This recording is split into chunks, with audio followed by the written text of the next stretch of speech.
Y en medio de esa corrupción, en medio de esa inmoralidad, se levantan personas como por ejemplo Juan el Bautista, un hombre que es el que va antes del Mesías, porque él lo que hace es utilizar la costumbre de los reyes de la época, incluido estos que les acabo de mencionar. Y es que los reyes, antes de ir a un lugar, los grandes gobernantes o las grandes autoridades, antes de ir a una ciudad de visita, lo que hacían es que mandaban previamente mensajeros para que fueran preparando los caminos, para que fueran quitando las malas hierbas, para que decoraran y pusieran todo bonito. Esto me hacía recordar a cuando vivimos en La Gomera un tiempo. La Gomera, en el tiempo que estuvimos allí, cuando Juan Carlos era rey, anunciaron que iba a venir de visita. Y entonces carreteras que estaban hechas un desastre y muros que estaban medio destruidos, pues comenzaron a pintar y comenzaron a arreglar los caminos y las carreteras, y muchos decían, oye, que venga todos los días, que venga todos los días, porque viene una autoridad como el rey o el papa o lo que sea, y todo lo ponen bonito. Me acuerdo que cuando se hizo la famosa Expo de Sevilla, cogieron a montones de prostitutas y yonkis y personas de mal vivir y los mandaban a otras provincias de España para que cuando llegaran a Sevilla vieran todo limpito y todo ordenado, que no hay delincuencia, no hay drogadictos, no hay, ¿verdad? Y eso es lo que hacían los reyes de la época. Si ellos cuando llegaban a una ciudad, previamente mandaban mensajeros para que fueran preparando los caminos. Y Juan el Bautista, que va a predicar que viene un rey, que viene el Mesías, es lo que dice que en vez de enderezar los caminos, lo que tienen que enderezar son sus vidas. Acercaos al Señor, arrepiéntanse, porque viene detrás de mí uno del cual no soy digno de desatar la correa de su calzado, pero yo les hablo de esta manera. Yo les bautizo incluso en agua, pero cuando Él venga, Él os bautizará en Espíritu Santo y fuego. Entonces, Él es un portavoz, un mensajero previo a la venida del Mesías. Arreglad vuestras vidas en lo interno, no tanto en lo externo. Y aquí nació el Señor Jesucristo, en esta época de perversión, de corrupción. Una de las cosas que predicaba Juan el Bautista era en contra de Herodes, que le había robado la esposa a su hermano Felipe. ¿Os acordáis? Es decir, Juan el Bautista no se quedaba callado. Yo, analizando últimamente lo que el Señor Jesucristo y Juan predicaban, yo veo que eran muy antipopulares, no eran políticamente correctos, ¿no? Como se suele decir hoy en día. Sino que Juan el Bautista decía, es que tú eres un adúltero, tú le has robado la esposa a tu propio hermano y no te es lícito hacer lo que haces. Y bueno, y le costó la vida. ¿Se podía haber callado, sí o no? No, total, ¿qué más me da a mí? Yo he venido a hablar del Mesías, yo he venido a preparar el camino. ¿Para qué me tengo que meter con la autoridad de la época? Pero es que no, eran profetas, eran verdaderos hombres de Dios que decían, da igual a quien fuera, lo que tenían que decir. Fíjate cuando al Señor Jesucristo le llega la invitación del mismo rey Herodes para que vaya a visitarlo. Y le dicen, vayan y díganle a esa zorra, si no lo atiende, no le da un trato preferencial, sino que lo trata como lo que era. Terrible, un hombre perverso.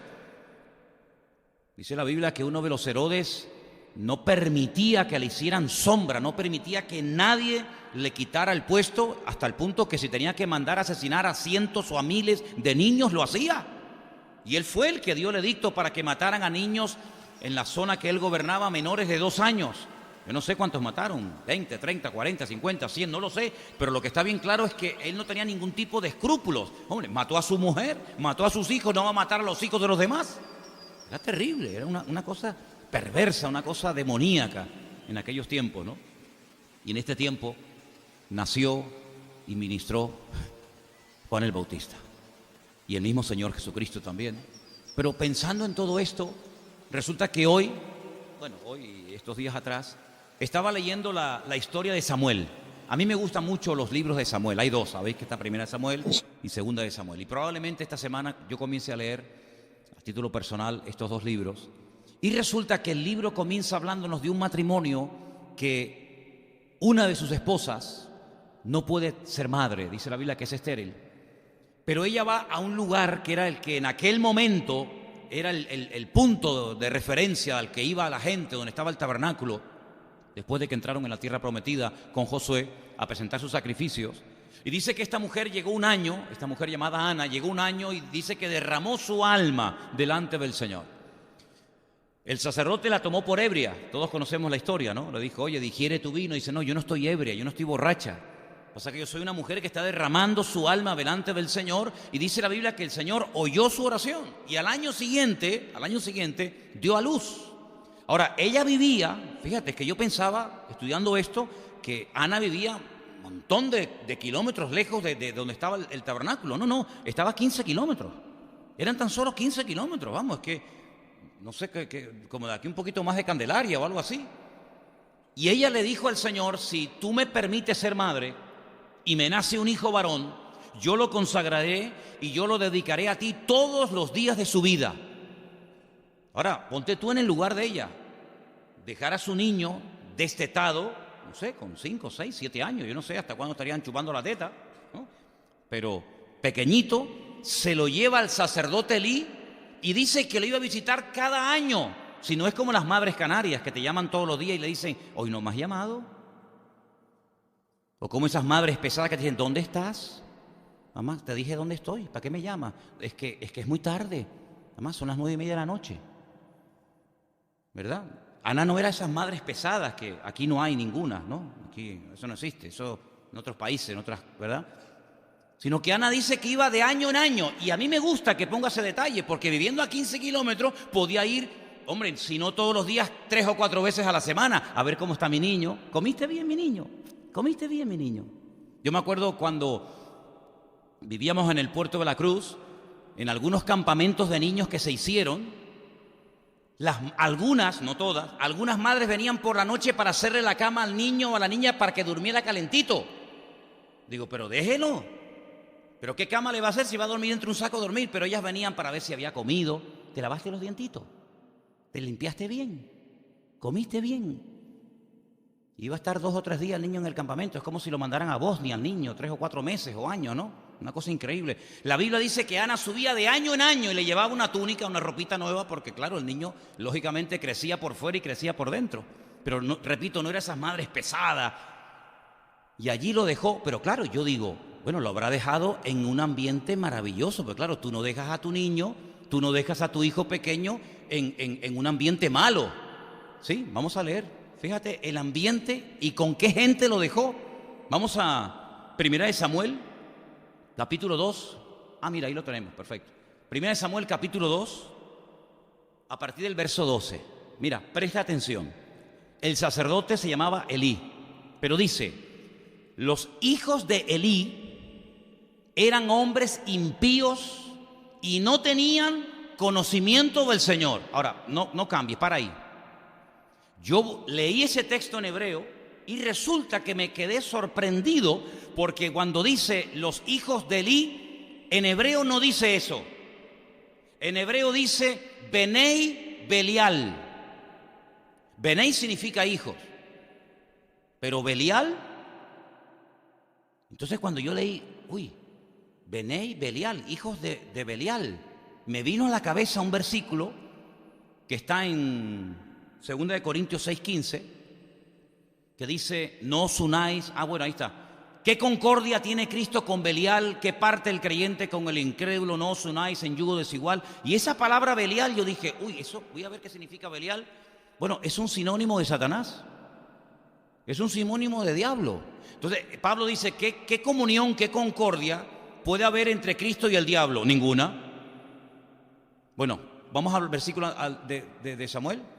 Los hijos de Satanás, no dice los hijos de Elí, eso lo pone en español. En hebreo pone Benei Belial, los hijos de Belial, los hijos del diablo. Madre mía, qué fuerte, ¿no? Es que es muy fuerte. Eran hombres impíos. Hombre, claro, ¿cómo no van a ser impíos?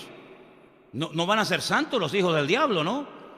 No tenían conocimiento de Dios. Es decir, el calificativo que se utiliza es terrible, hermano, terrible. Estos no son hijos de Elí, estos no son ni convertidos, diríamos hoy en día, no tienen conocimiento. Estos son hijos del diablo. Eran terribles. Pero ¿saben quién los puso ahí? Su padre. El padre los puso.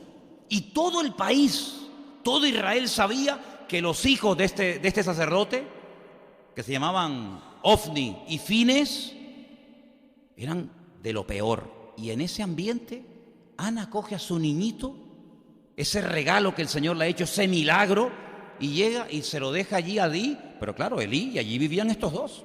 Sigamos leyendo. Y era costumbre de los sacerdotes con el pueblo, escucha esto, que cuando alguno ofrecía un sacrificio, venía el criado del sacerdote mientras se cocía la carne, trayendo en su mano un garfio de 3 dientes, y lo metía en el perol, en la olla, en el caldero o en la marmita, y todo lo que sacaba el garfio el sacerdote lo tomaba para sí. De esta manera hacían con todo israelita que venía a Silo. Para un momento, no cambie. Ahora, si tú vas a la Torá, la Biblia establece en esos libros qué parte de los sacrificios eran sí o sí para los sacerdotes. ¿Vale? No es que metes un garfio de 3 dientes y arrancas con todo y todo para mí, no, sino que la Biblia decía, mira, hay ciertos, no todos, pero hay ciertos sacrificios que cuando ustedes los traen a la presencia del Señor, esta parte del animal y esta parte del animal hay que separarla para los sacerdotes, para que ellos tengan su mantenimiento natural, digamos, ¿no? Pero estos no. Estos lo que hacían es que metían el garfio y sacaban más de lo que le correspondía. Eran abusadores. Eran personas que estaban apropiándose de ofrendas que no eran para ellos. Esto era terrible. Fíjate tú el ambiente en el que se crió este niño. Seguimos leyendo.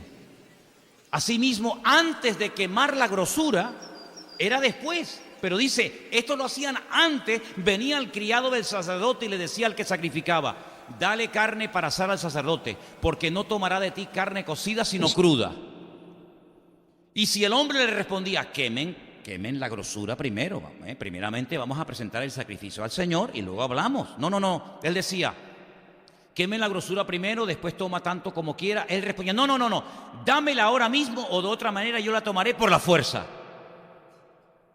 Primero yo y luego si sobra algo lo presentas en sacrificio al Señor. Era pues muy grande delante del Señor el pecado de los jóvenes, porque los hombres menospreciaban las ofrendas del Señor. Vamos a salir hasta ahí.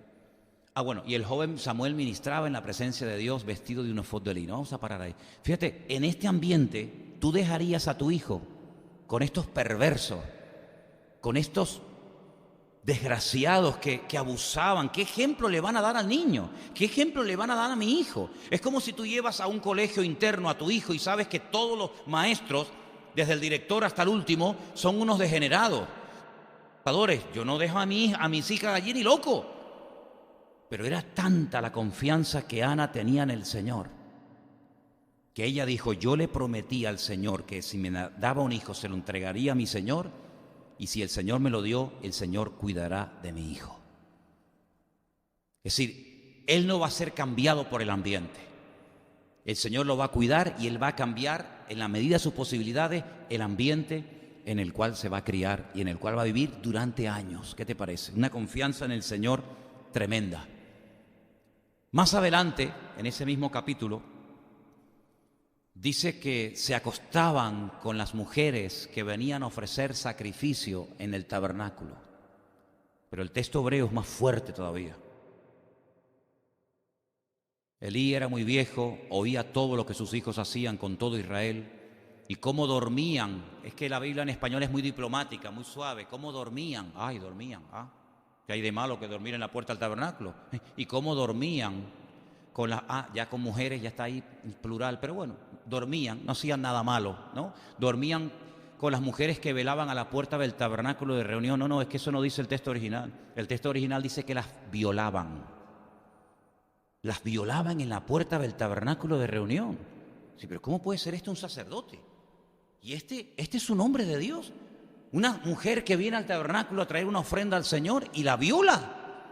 Y por la mañana mete el garfio y le arranca la comida y no deja ni que la gente se acerque al Señor. Pero ¿cómo voy yo a dejar a mi hijo en semejante ambiente, con semejante gentuza?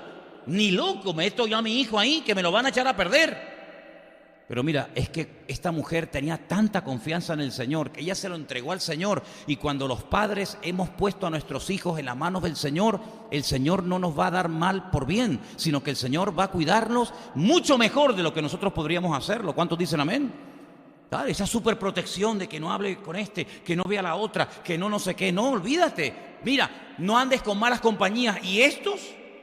¿Estos eran buena compañía? Esto era de lo peor. Esto era terrible, terrible. Pues mira, yo le prometí al Señor algo, y aunque sinceramente no es el mejor ambiente, y tendría la excusa de decir, no, hasta que esto no cambie, yo allí no aparezco. Hasta que estos dos no mueran o el Señor se los lleve, yo por allí no entro. Ana le dijo al Señor, yo te he prometido entregarte a mi hijo y a mi hijo te lo entrego. Porque la Biblia dice que es mejor no prometer que prometer y no cumplir. ¿Cuántos dicen amén? Es decir, la vida de desorden de Ofni y de Fines, como así se llamaban los hijos de Elí, no van a condicionar lo que yo le prometí a mi Señor. Es decir, el ambiente puede ser terrible. Bueno, ya hemos leído Tiberio César, Herodes, Poncio Pilato, madre mía, gente terrible. Pero ahí el Señor protegió a Juan el Bautista. Ahí el Señor protegió al mismísimo Mesías.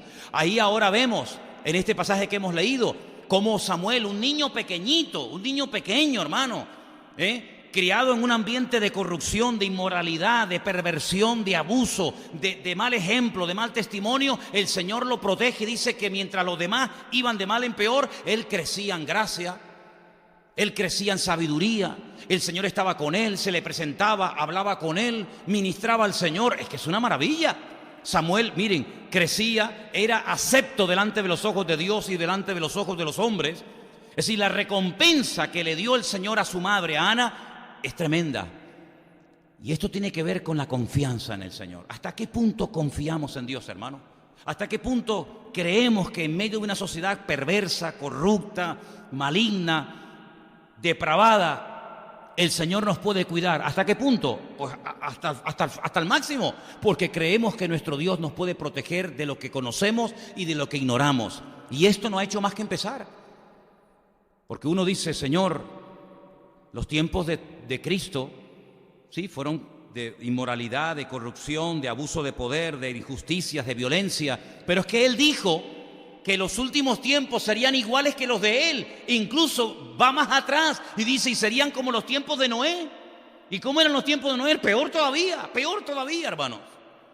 Pero sin embargo, cuando ponemos nuestra confianza en el Señor nos protege, el Señor nos cuida y el Señor de alguna manera nos da una gracia para poder marcar una diferencia, como así queremos que se llame este mensaje esta tarde, marcando una diferencia en medio de una sociedad corrupta y depravada. ¿Cuántos dicen amén?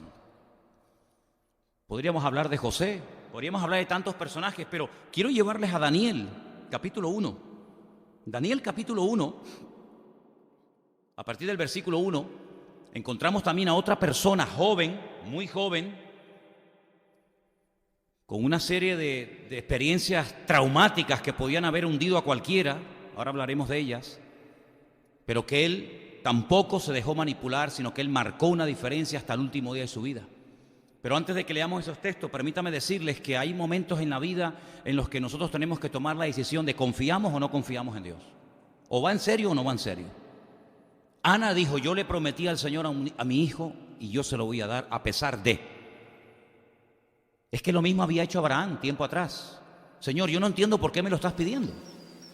Yo no entiendo por qué no me pides que mate al otro, a Ismael. Yo no entiendo por qué me pides a este, que es el portador de la promesa. Yo no lo entiendo, pero yo te lo voy a sacrificar. Y hermano, y en su corazón, Abraham entregó a su hijo delante del Señor, como hizo Ana. Y cuando una persona toma una decisión seria, de compromiso, delante del Señor, Dios honra esa decisión. ¿Cuántos dicen amén? Así que yo no sé cuántos de los que están aquí en su momento dedicaron a sus hijos al Señor.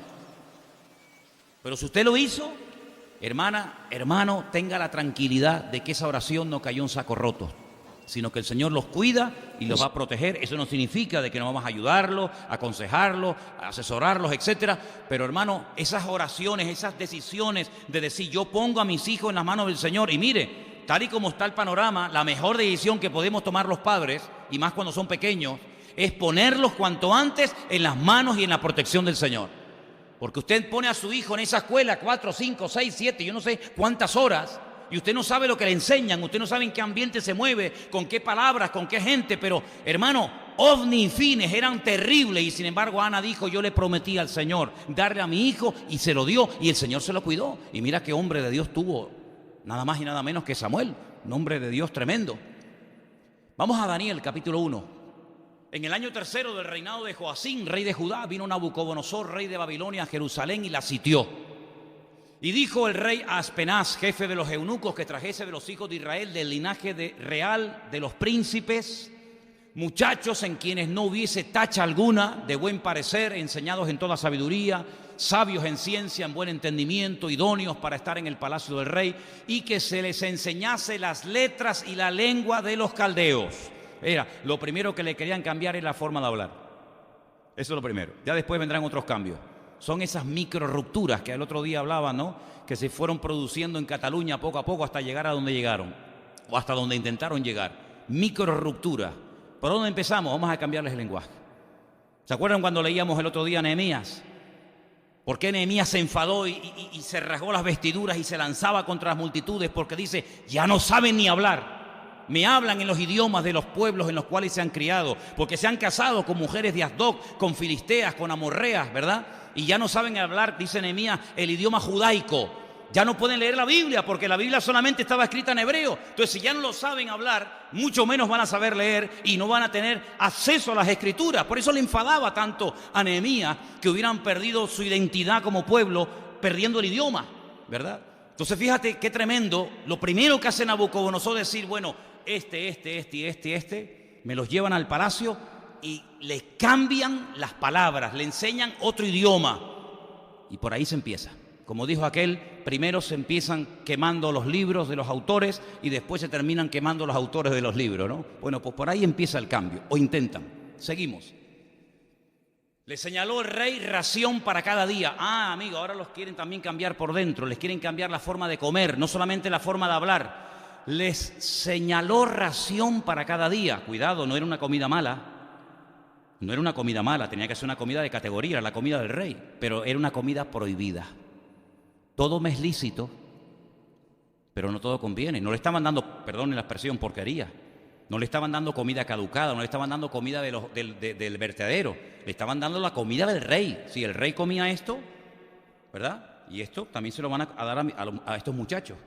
Si no era mala, pero no estaba permitida. Entonces tú dices, bueno, pero esto no está mal. Bueno, no está mal, pero está prohibido por la palabra. No está mal para el mundo, pero delante de Dios esto no está bien. Es como en el Concilio de Jerusalén, una de las medidas que se tomó es qué se puede y qué no se puede comer. Eso está en el Nuevo Testamento, avalado por el Espíritu Santo. Esto dice el Espíritu a la iglesia. Esto se escribe y esto se manda a las congregaciones. Esto se respetaba, ¿verdad? Entonces no es que fuera mala comida. Entonces, amigo, ahí hay que tomar una decisión. Le señaló una ración para cada día de la provisión de la comida del rey y del vino que él bebía. Fíjate tú el vino que tenía que beber el rey. No iba a ser Don Simón, este de cartón ¿no? Este de categoría, como aquel que lo servía. Esto tenía que ser un vino, amigo, de categoría, y que los criase 3 años, poquito a poco. En un año no va a pasar, pero en 3 añitos. Ay, amigos, qué curioso, Jesús tuvo a sus discípulos también 3 años. Para que al fin de ellos se presentasen delante del rey. Es decir, en 3 años hay que desprogramar a estos muchachos y en 3 años ellos tienen que ser diferentes a como son ahora mismo. Vamos a darle tiempo. Vamos a dar tiempo en la comida, en la forma de hablar, tiempo en la comida, en la forma de hablar. En otro pasaje, no sé si lo leeremos ahora o no, les cambiaron el nombre, la identidad del diablo, Belsasar. ¿Cómo? Sí. Tú, Sadrat, Mesat y Abednego. A uno desfigurado, al otro torturado. Nombres terribles. Cuando ellos tenían nombres con un significado bíblico espectacular. Azarías, Misael, ¿verdad? Entre estos estaban, fíjate, Daniel. Es muy bonito el estudio de los nombres en la Biblia. Ananías, Misael, Azarías, de los hijos de Judá. A estos el jefe de los eunucos le puso nombres. Mira, Daniel le cambió el nombre por Belsasar. ¿Te acuerdas? Benei, como vimos ahora, ¿Benei qué? Benei Belial. Ahí está, Belial. Ahí está el diablo por medio. Ananías, Sadrat, a Misael, Mesac, Azarías, Abednego. Abednego era una divinidad que se adoraba allí en Caldea, en Babilonia. Un ídolo, le ponen el nombre del ídolo. Como si le ponen, ¿tú cómo te llamas? No, yo Jeremías. No, tú te vas a llamar a partir de ahora San Pancracio. Imagínate. Daniel propuso en su corazón, ahí está la diferencia. Propuso en su corazón no contaminarse con la porción de la comida del rey ni con el vino que él bebía. Por lo tanto, él pidió al jefe de los eunucos que no se le obligase a contaminarse. Él sabía que si comía aquello se iba a contaminar, porque no solamente uno se contaminaba por lo que decía o por lo que tocaba, sino también por lo que comía. Y entonces él dice, yo tengo que estar puro por fuera y por dentro, puro por fuera y por dentro. Por lo tanto, yo pido que por favor no se me obligue a comer ni a beber esto, porque no se olviden ustedes que esa comida y esa bebida previamente, antes de servirla a estos muchachos, se le presentaba a los dioses de la época, ¿verdad? Como sacrificio, como ofrenda. Pedían la bendición de los dioses sobre esas comidas y luego las repartían a las personas que estaban en el palacio del rey. Por lo tanto, la connotación de la comida y de la bebida es mucho más que simplemente comida que no es bíblica, que no es kosher, y bebida que no es permitida. No, es mucho más que eso. Detrás de todo eso hay una connotación, hay toda una manipulación, detrás de todo eso hay idolatría, hay muchas cosas que se tienen que quebrantar para agradar al rey. Ahora, otro hubiera dicho, oye, caí de pie, muchachos. Fíjate. Jerusalén destruida, el templo quemado, miles de personas muertas por el camino y nosotros hemos caído de pie y mira tú por dónde vamos a vivir con el rey, comer como el rey, vestir como el rey, beber como el rey. Oye, qué suerte, dirían algunos, hemos tenido. Ellos no consideraban aquello una suerte, sino una prueba. Hay cosas en la vida que no las trates como suerte, sino como una prueba que Dios te está mandando para ver cómo reacciona, para probar tu nivel de madurez y de consagración delante del Señor. Esto no es una suerte, Dios, qué suerte he tenido tú. No, cuidado. Lo que tú llamas suerte puede ser una prueba para ver cómo reaccionas, amigo. Es como aquel que entró al autobús y le dieron más cambio del que le correspondía y uno podía haber dicho, uy, qué suerte tú, me dio cambio de más. No es una suerte, amigo, es una prueba que Dios te está poniendo. Y llegó y le dijo al conductor, mire, perdóneme, se equivocó, me dio de más. Y le dijo, no me equivoqué, lo hice a propósito porque el domingo le vi predicando en la iglesia y quería ver cómo usted reaccionaba. ¿Qué te parece, amigo? Daniel propuso en su corazón, fue algo personal, algo íntimo en su relación con el Señor. Muchachos, aquí hay que tomar una decisión. O nos dejamos manipular por esta gente y nos pegamos la gran vida y aquí no pasa nada.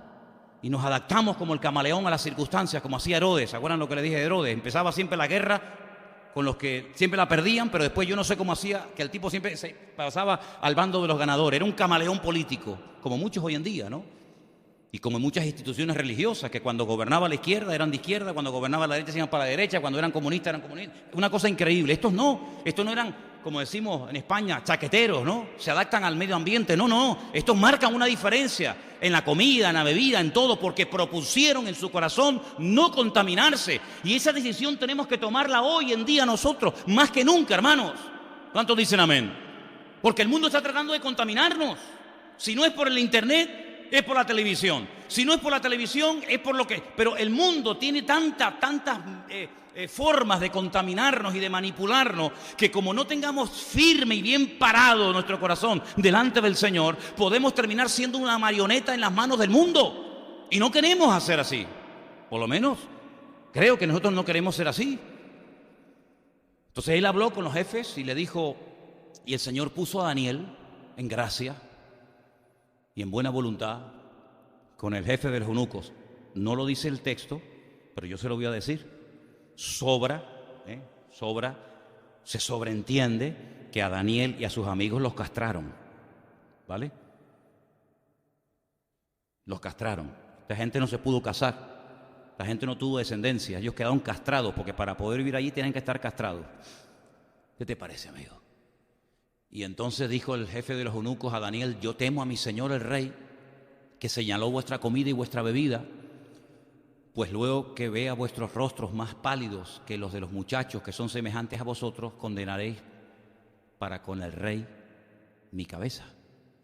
Entonces Daniel le dijo a Melzar, que estaba puesto en el jefe de los eunucos, sobre Daniel, Ananías, Misael y Azarías, te ruego que hagas la prueba. Qué bonito eso, ¿eh? Haz la prueba conmigo. ¿Te atreverías a hablarle así al que te contrató? Haz la prueba conmigo. Ponme a mí 10 días a trabajar. para que veas cómo yo te rindo más que todos los parásitos que tienes ahí en la empresa. Te ruego que hagas la prueba con tus siervos 10 días y nos des legumbres a comer y agua a beber. Estos eran veganos, ¿no? Hay una que no es por ahí. Bueno, compara luego nuestros rostros con los rostros de los muchachos que comen de la ración de la comida del rey y haz después con tus siervos según como tú veas. Consintió pues con ellos en esto y probó con ellos 10 días. Y al cabo de los 10 días, esto es tremendo, pareció el rostro de ellos mejor y más robusto que el de los otros muchachos que comían de la porción de la comida del rey. Así pues, Melzar se llevaba la porción de la comida de ellos y el vino que había. Claro, ahora la pregunta es, ¿quién se comía esa comida y quién se la bebía? Eso ya no sé, pero este yo creo que engordó en esos días, el Melzar y les daba legumbres. Paramos ahí. Vimos cómo en una sociedad, en una generación corrupta, como la de Juan el Bautista, él marca una diferencia. Él se enfrenta al mismo Herodes. Él denuncia su fornicación y su adulterio, cómo le roba a Felipe, su hermano, la esposa. Esto le cuesta la vida, lo decapitan, le cortan la cabeza, ¿verdad? Vemos que el mismo Señor Jesucristo se crió en medio de un emperador, en medio de un Poncio Pilato, en medio de un Herodes que eran terribles. Perdone, se me escapaba. Es que esos personajes que hemos mencionado, Herodes, Tiberio César, Poncio Pilatos, eran políticos, pero se me pasó algo muy importante. Se me pasó nombrar a estos dos señores, Anás y Caifás. Estos no son romanos, No. Estos son judíos. Estos son Cohen, Estos son levitas. Estos son sacerdotes. Estos no solamente son sacerdotes, sino que son sumos sacerdotes. Ay, amigo. Mira, por ejemplo, este Anás, déjame que te diga algo. Este Anás era tan terrible que la historia cuenta que se rodeó de un pequeño grupo de jóvenes, discípulos de él, que cuando él salía por las calles, como no quería que lo tocaran, ¿sabes que hoy en día hay pastores que tú los vas a tocar y no los puedes tocar? A mí me pasó esto en Argentina. Sí. Me llevaron una noche a ver a un predicador y cuando yo terminó el culto lo fui a saludar, le fui a dar la mano y se me tiraron 4 gorilas encima. Me dijeron, no moleste al siervo. Digo, no, si yo no le voy a molestar, yo nada más le voy a saludar. No lo toque. Ni que tenga la lepra tú. No me dejaron que lo tocara. Bueno, pues este Anás, como no quería que lo tocaran, porque él estaba como en una aureola de santidad y no quería que lo contaminaran, por eso menciona tanto la Biblia cómo tocaba tanta gente a Cristo. ¿Verdad? Los niños lo tocaban, las mujeres lo tocaban, la otra con flujo de sangre lo tocaba. A este no lo podían tocar. Este se rodeó de una panda de pelotas que estaban alrededor de él con bastones. Y dice que iba por la calle, por Jerusalén, pegando bastonazos estos muchachos a la gente y los iban apartando para que el Señor pasara por en medio y no lo contaminaran ni lo tocaran. Así era este personaje. Y el otro, Caifás, era el yerno. Este era yerno. Caifás era yerno de Anás. Lo que pasa es que el que mandaba desde la sombra era Anás, pero el títere era Caifás, pero realmente el que cortaba el bacalao y el que mandaba eran terribles. ¿Sí? Mira, vamos a ver, Tiberio César, Poncio Pilato y Herodes, de ahí para arriba era todo lo político, un desastre. Inmorales, corruptos, depravados, pederastas, abusadores, terribles. De Anás y para abajo, esos dos, el mundo espiritual era terrible, así que ni en la política encuentro un punto de apoyo y de referencia, ni en lo espiritual tampoco. Claro, por eso en el templo no había milagros, no había señales, no había prodigios, no había nada. Habían llenado el atrio de los gentiles. Saben que el templo estaba dividido en muchos atrios, el atrio de la mujer, el atrio de los sacerdotes, habían llenado un atrio enorme con los cambistas, con los shulhanim, que eran los que se ponían en la mesa y cambiaban y le daban dinero a los sacerdotes. Era una corrupción moral y espiritual y política sin precedentes, hermano. Por eso la gente se iba al desierto y se metía en cuevas a orar y a leer la Biblia, porque en Jerusalén había muerte, no había nada. Bueno, el mismo Señor Jesucristo, el mismo Mesías, cuando entra al templo, y él cuando daba una definición, amigo, ahí no hay género de duda, él decía, esto es una cueva de ladrones. Esto ya no es ni templo ni nada, esto es una cueva de ladrones. Y eso lo dijo él, palabras textuales.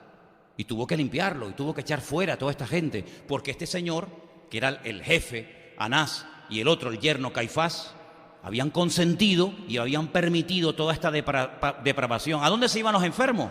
¿A dónde se iban los enfermos? ¿Dónde se iba la gente con problemas? ¿A dónde se iban? Tenían que ir al templo, ¿no? No, al lado, 20 metros más allá. ¿Qué había allí? El estanque de Betesda. ¿Y qué hacían en un estanque?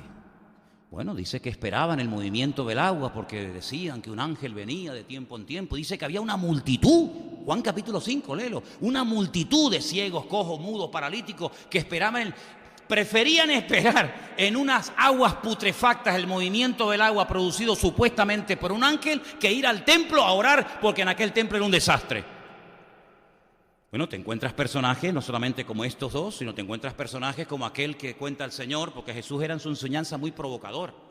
Claro, hay cosas que se dicen hoy en día que por el contexto, por la sociedad en la que vivimos, tal vez no nos afectan tanto. Pero tú sabes lo que es levantarse en medio de una masa de gente y decirle, mira, les voy a contar una historia. Una vez un hombre iba por el camino y le dieron una paliza y lo dejaron medio muerto. Y pasó un levita. O sea, todo el mundo levantó las orejas, a ver qué va a decir. Levita, los sacerdotes, ¿ves? Y pasó de largo. Y luego pasó un sacerdote, todo el mundo paró las orejas y sabe qué va a decir el sacerdote, a ver qué se va a atrever a decir, y pasó de largo. ¿Y saben después quién pasó por allí? Lo sanó y lo ayudó y le dio dinero y lo montó en un cabalgador y se lo llevó. A ver, ¿quién? Anás, ¿no? El sumo sacerdote, no, un samaritano.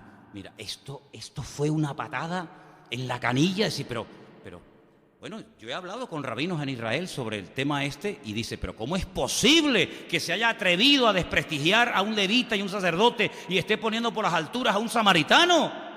Es increíble. Bueno, y cuando cuenta aquella historia que dice que subió un fariseo a orar al templo y un publicano, claro, cuidado con lo que vas a decir de uno y de otro porque hay un abismo entre uno y otro. Este no vale nada, este es un traidor y este es un señor, este es un fariseo, este es un experto en la ley. Bueno, pues dice que oraba consigo mismo. Ya solamente con eso ya te estás poniendo a la gente en contra. ¿Cómo que oraba consigo mismo? Sí, porque estaba allí presentando su currículum, sus méritos, diciendo, yo ayuno 2 veces a la semana. No hay ningún creyente que yo conozca que ayune 2 veces a la semana. Yo no hago eso. Discúlpeme si hay algún hermano aquí que haga eso. Ayunar 2 veces a la semana significa ayunar al año más de 100 veces. 104 dijimos, ¿no? ¿Cuántos ayunos obligatorios mandaba la Torá? 1, el día de Yom Kippur, 1 al año. Ayunaba 104 veces al año. Daba diezmo de todo. En la Biblia no dice que había que dar diezmo de todo, pero daba de todo, hasta de la semilla. Bueno, lo está presentando de una forma increíble. Bueno, a ver qué ahora dice el otro. No, dice que el otro bajó a su casa justificado porque se golpeaba el pecho, sé propicio a mí pecador. Oye, eran enseñanzas muy provocadoras, eran enseñanzas que no caían bien. Claro, ahora ante esto que les estoy comentando, pueden entender ustedes por qué había gente que decía, yo no escucho más a este hombre, es que este hombre me pone malo, es que cada vez que habla, nosotros somos los malos y los buenos son siempre las rameras, las prostitutas, los publicanos, los samaritanos, y los malos siempre somos nosotros. Bueno, y si te vas a Mateo 23, y yo soy fariseo, yo pido la dimisión. Porque Mateo 23 es alucinante lo que le dice. Y no me digan a mí que el Señor se equivocó. Porque allí bueno, y Juan el Bautista, generación de víboras. Bueno, una cosa tremenda, ¿no? Pero ¿cómo esta gente fue capaz de marcar una diferencia con semejante podredumbre de gente, con semejante ambiente? Un Daniel, un Samuel con Ofni, con Fine, que violaban a las mujeres en la puerta del tabernáculo, que arrancaban las ofrendas de la gente a la fuerza, ¿verdad? Haciendo un mal uso del poder. Juan el Bautista, un hombre que ni rompía un plato, pero marcó una diferencia, que Cristo llegó a decir, de los nacidos de mujer, el más grande. Ni Nehemías, ni Jeremías, ni Daniel, ni nada. El más grande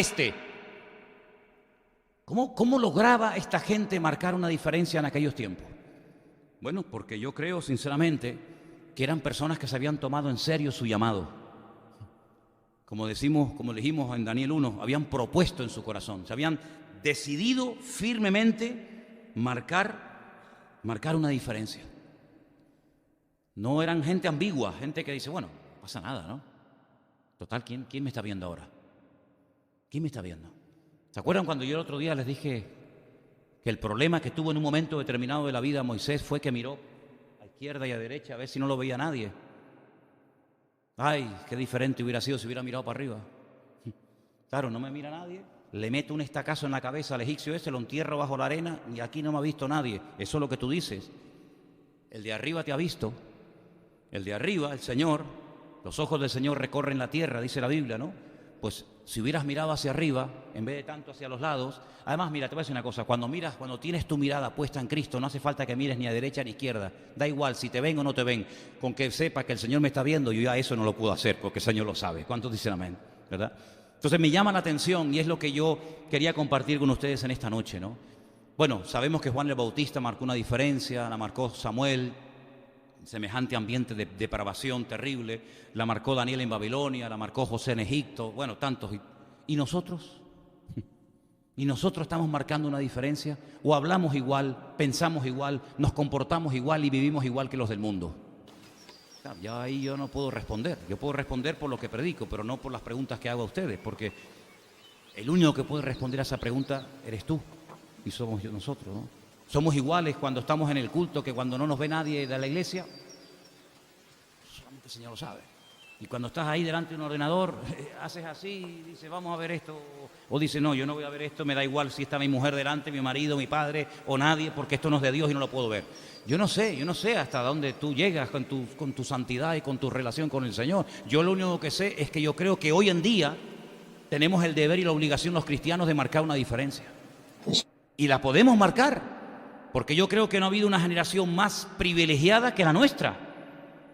Y además yo creo que lo tenemos todo para poder vivir en victoria. Yo creo que no nos hace falta nada, porque todo nos lo ha dado el Señor. El día que nos convertimos a Él, Él nos dio toda la fe que necesitábamos, todo el amor que necesitábamos, toda su presencia y su poder. Dice que Él derramó en nosotros su Espíritu para que esté con nosotros para siempre, para que glorifique a Cristo, para que nos guíe a la verdad, para que nos recuerde lo que Él nos enseñó, etcétera, etcétera. Por lo tanto, no hay excusa.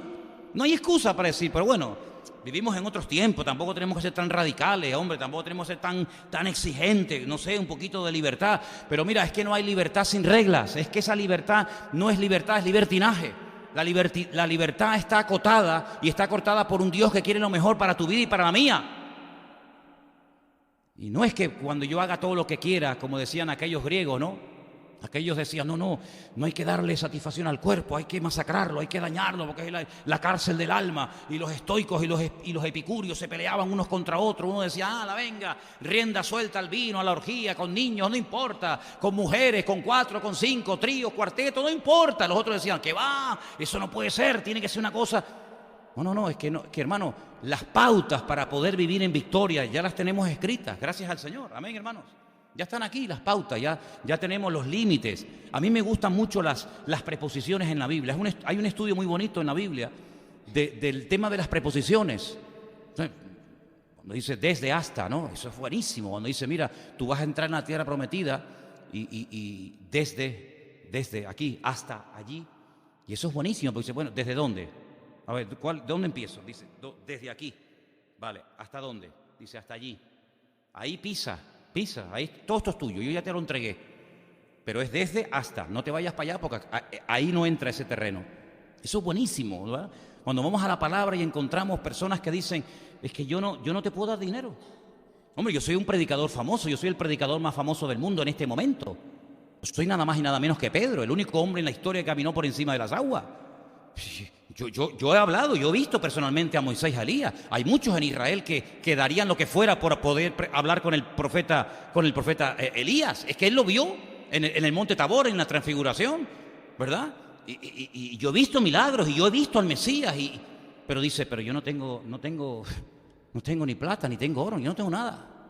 Entonces él reconoce su impotencia, él reconoce sus limitaciones. Ese desde hasta, ¿no? Pero tengo otra cosa que yo creo que en este momento te va a ayudar más que si yo te ayudo con una monedita que al fin y al cabo te soluciona el problema temporal, pero mañana vas a estar otra vez aquí pidiendo. Entonces lo bueno es que no te solucionemos el problema de ahora, sino que te solucionemos el problema de por vida. Y eso es lo que quiere hacer el Señor en nuestra vida, hermano. No solamente decir, bueno, mira, vamos a orar para que tu marido ya no te pegue más. Oramos, ¿te pegó? No, ya no me pega. Pero ¿se convirtió? No.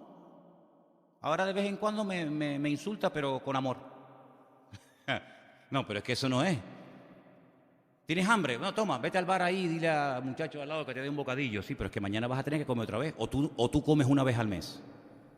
Entonces el Señor lo que hace es coger vidas destrozadas y cambiarles la vida, no arreglarles el problema del momento. Cambiarles la vida. Eso es lo que nosotros tenemos que predicar y enseñar y vivir. Que yo quiero que el Señor me arregle la vida, no que me arregle el día, no que me arregle la semana, que me arregle la vida. Y el único que nos puede arreglar la vida, ¿saben quién es? El Señor Jesucristo. ¿Cuántos dicen amén? Porque el mundo está diseñado para vivir de mes en mes. En la Biblia no.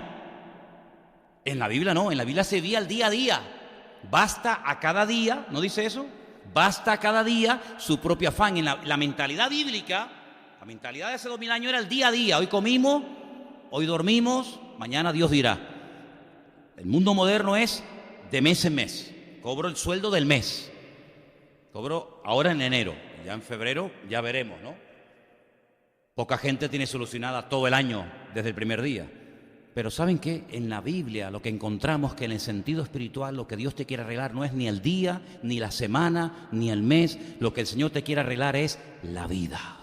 Y cuando te arregla la vida por dentro y te la arregla por fuera, te vas a dar cuenta de que tú puedes marcar una diferencia por tu forma de hablar, que es lo que le querían cambiar a esta gente, la forma de hablar. Por la forma como actúas, por la forma como reaccionas. Y ¿sabes qué, hermano? Y termino.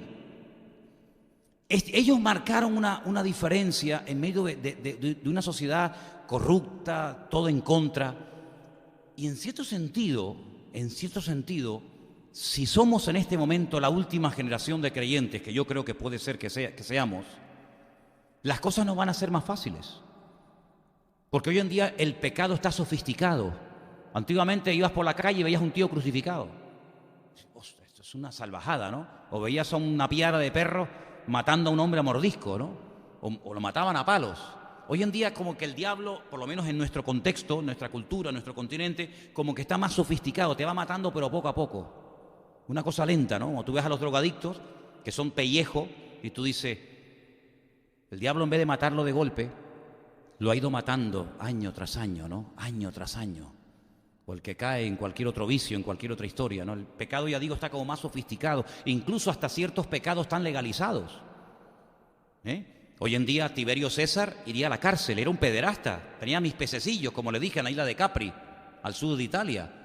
Se dedicó durante el resto, los finales años de su vida a violar niños, a tener orgías con niños. Hoy en día iría a la cárcel, es un pederasta. Pero es que, aunque hoy en día hay ciertos y determinados pecados que ya están legalizados, otros siguen siendo igual de salvajes.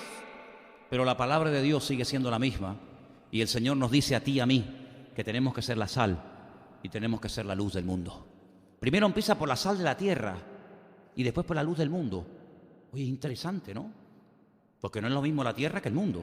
No es lo mismo donde yo vivo que donde no vivo. Pero la Biblia nos enseña que cuando nosotros somos capaces de marcar una diferencia en mi pequeño círculo, donde yo vivo, donde yo trabajo, donde yo estudio, el Señor me podrá ir ampliando como esos grandes círculos concéntricos y me podrá llevar a tener más influencia, más allá de lugares donde yo estoy o donde yo vivo.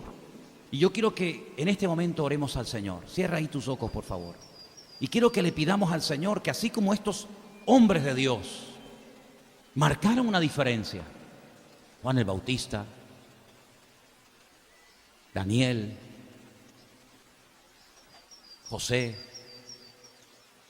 el mismo Señor Jesucristo, ellos marcaron una diferencia. Pidámosle al Señor en esta noche, Señor, yo también quiero marcar una diferencia. No es fácil, somos débiles, pero si oramos, diga al débil, fuerte soy. No le des lugar al enemigo.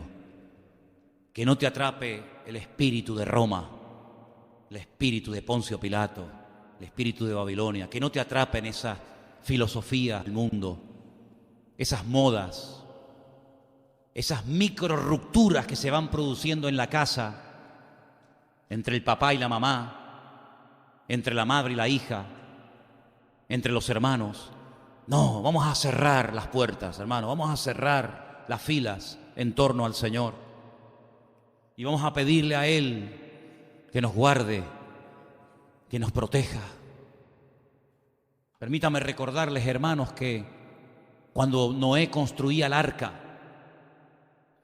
una de las cosas que le dijo el Señor a Noé es que le pusiera brea, es decir, ese líquido, esa pasta que iba a impedir que el agua entrara por las rendijas. Y a veces hemos dejado rendijas, pequeñas rendijas abiertas por donde entran cosas que pueden terminar hundiendo nuestra vida. Hermano, cuando el agua está fuera del barco, no pasa nada. El problema es cuando el agua entra dentro del barco. Así que vamos a cerrar puertas en el nombre del Señor Jesús, para que no entre el enemigo ni el mundo por ninguna parte de nuestra vida. Soberano Dios del cielo y de la tierra, a ti clamamos, a ti venimos en esta tarde en oración, completamente humillados y postrados ante tu altar, a pedirte, Señor, de tu gracia, de tu fortaleza, para poder vivir en victoria en esta generación perversa y maligna en la cual nos ha tocado vivir, Señor. Para que podamos marcar una diferencia, Dios mío, a pesar de las presiones sociales y espirituales, que podamos, Señor, ser diferentes. Ayúdanos, Dios del cielo, como jóvenes, como familias, como matrimonios, a decirle al mundo: mirad cómo vivimos, mirad cómo nos comportamos, porque el Señor está con nosotros. No es que seamos mejores que vosotros, no. Pero es que tenemos al Dios vivo con nosotros. Y por eso podemos hablar y vivir y pensar de una forma diferente. Aleluya. Nos rendimos a ti, Señor. Nos rendimos a ti. Soberano Dios del cielo y de la tierra. Recibe la gloria. Santo, santo eres tú, Señor. Aleluya.